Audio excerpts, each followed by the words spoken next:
Talamak pa rin hanggang ngayon ang ilang kaso ng scamming tulad ng love scams, identity theft at ang pinakamadalas na online scamming. Ayon sa Pangasinan Provincial Cyber Response Team, nito lamang nakaraang taon, nangunguna sa natatanggap na reklamo ay kaso ng online scamming. Sa tala ng tinggapan, umabot sa mahigit 100 kaso ang naisangguning reklamo ng iba't ibang uri ng scam dito sa lalawigan ng Pangasinan.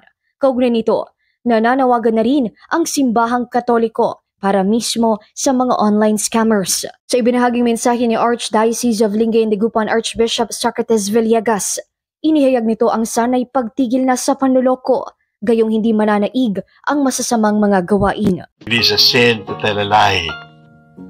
It is also a sin to steal. I am appealing to you, dear scammers, to you brothers and sisters who deceive our brothers and sisters. Stop it.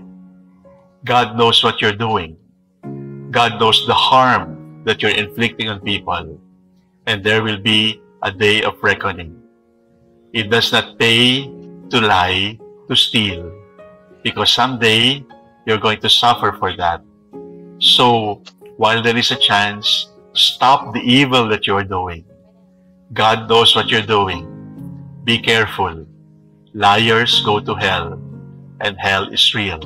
Paalala rin sa publiko ang ibayong pag-iingat na huwag basta magtiwala at huwag isa publiko ang mga mahalagang personal na impormasyon. Samantala, nauna nang ibinangkahi ng National Telecommunications Commission o NTC Region 1 ang BIRD technique o ang block, ignore, report at delete para sa kahinahinalang mga mensahe upang maiwasan ang mga scams.